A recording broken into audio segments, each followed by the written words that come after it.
Hello, everyone. It's me.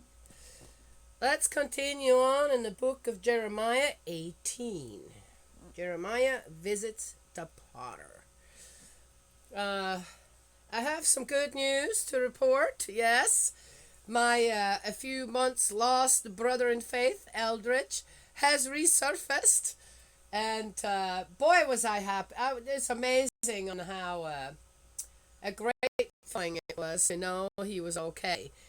He's not dead, and he's not dying.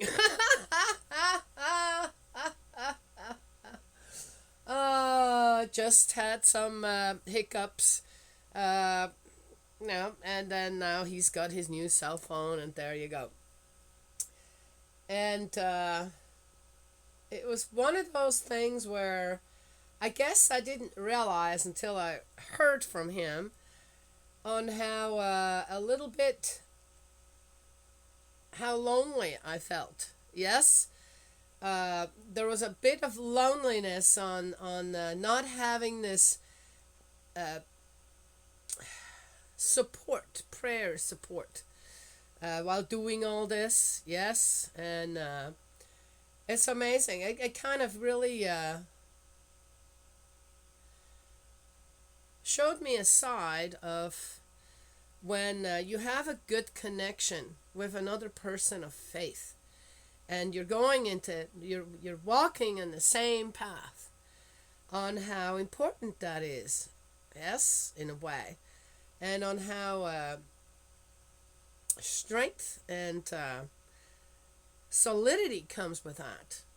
So I mean, while I didn't hear anything from him and going, man, that's unusual, and what happened to all his, you know, okay, accounts, this and that on Facebook, and gosh, is he really? And there's nobody there for him, or what is going on? Yeah, and then to hear from him going, yeah, I'm good, da da da da da.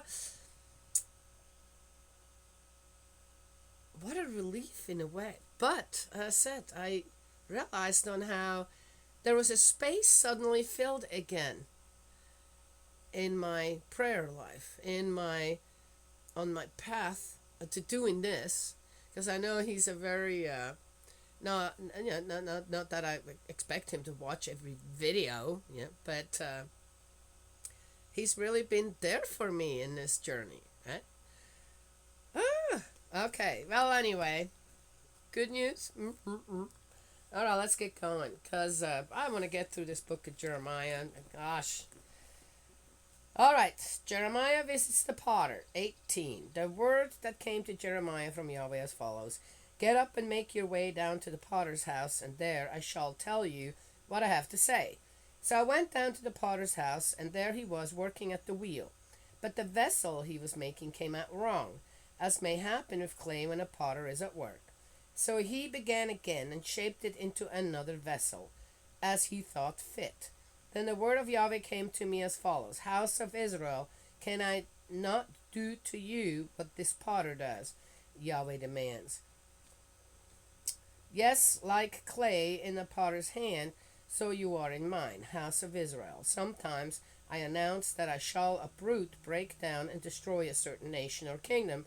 But should the nation I have threatened abandon its wickedness, I then change my mind about the disaster which I had intended to inflict on it. Really? That's their way of saying, we predicted something, but then it didn't happen. So now God changed his mind. You know what? You know. Sometimes I announce that I shall build up and plant a certain nation or kingdom, but should that nation do what displeases me and refuse to listen to my voice, I then change my mind about the good which I was intending it to confer on it.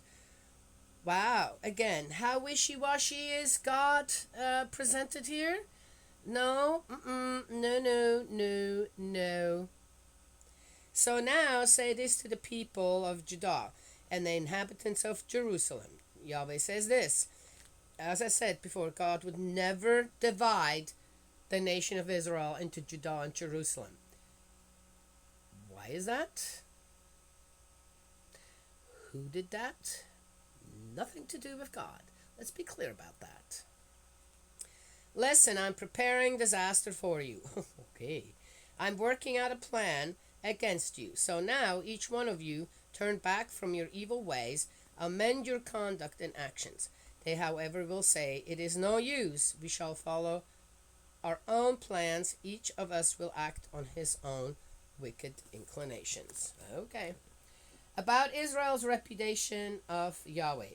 Therefore, Yahweh says this: ask, please, among the nations, if anyone has heard anything like this. The Virgin of Israel has done a very horrible thing. Does the snow of Lebanon ever leave the rocks of its slopes? Do the rivers of foreign lands, their cold flowing waters, ever run dry? And yet my people have forgotten me. They burn incense to a nothing. They have been made to stubble in their ways, the ancient paths, to walk in paths on an unmade road, to make their country an object of horror, everlasting derided. Ever passerby will be appalled at it and shake his head. Like the east wind, I shall scatter them before the enemy. I shall show them my back, not my face, the day they are ruined. Okay. A plot against Jeremiah. Come on, they said, let us concoct a plot against Jeremiah. For the law will not perish for lack of priests, nor advice for lack of wise men, nor the word for lack of prophets. Come on, let us slander him and pay no attention to anything he says. Pay attention to me, Yahweh. Hear what my adversaries are saying. Should evil be returned for good? Now they are digging a pit for me. Remember how I pleaded before you and spoke good of them, to turn your retribution away from them. So hand their sons over to famine, abandon them to the edge of the sword. Let their wives become childless and widowed. Let their husbands die of plague. Their young men be cut down by the sword in battle. Wow, all because they plotted against him? Wow, that's an awfully mean dude, that Jeremiah. I'm just saying. I mean, why? An eye for an eye and a tooth for a tooth kind of thing? Really? Does it really work that way?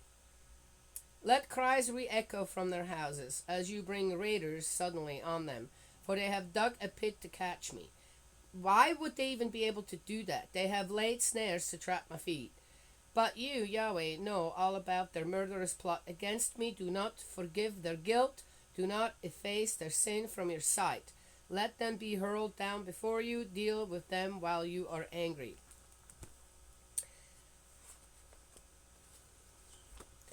I kind of understand Jeremiah here. No doubt if they have, he comes out with all this stuff, where he says, God's going to get you. All right, first of all, that will never sit well with people, and I've already talked about that in other videos. That's not how we should teach.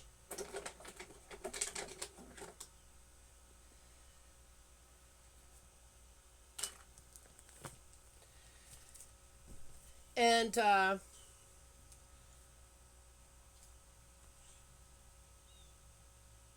I guess when one wants to have a lot to say, one has to be very careful on what one's own life looks like. Yes? We're ready to go and change someone else's life and say, well, I've got all the solutions for you. Yet in our own lives, right, we're still struggling to actually restore certain things we need to do. So again, teaching should always be a guidance. It is not a must. It is not a threat. It shouldn't be a threat. There shouldn't be fear attached to it. Just guidance. Hey, look, I know now if I would have done certain things differently in my past, I probably wouldn't have to worry about that right now. But I did. Simple saying is, don't just talk the talk, walk the walk. Yes? And if one has not done that in the past, but is willing to start restoring that path, then there you go. But one thing again is honesty. Admit to it. Yes? Admit to, yep, done that wrong. trying to restore it, but then don't oppress someone else with your restoring ideas. Anything we do when it comes to the guidance of God, right? It's not called influence of God. The guidance of God, it is either willingly received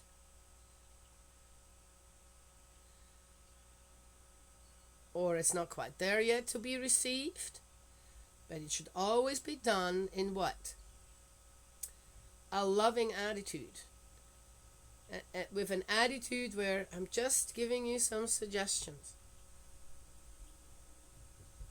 Not, that's the law. Yes? There's a difference there. I've sent many a person home after talk says, just think about it. You know? Not saying I got it all figured out, just think about it. And it's amazing on how many people have come back to report that years and years and years later, still happening. Remember what you told me? It took some time, but I got it. And I'm working on that. And it's been great. It's been a blessing. Yes? Whew. There's nothing greater than that for a teacher. I'm just saying, right? Any teacher will tell you. Any good teacher will tell you that. Yes? Alright, that's enough I have to share today. That's it. So happy. My dearest brother and Faith Eldridge, I love you. I'm so happy you're still around. May Heavenly Parent bless and protect you, guide you, embrace you with love, and I will talk to y'all another time.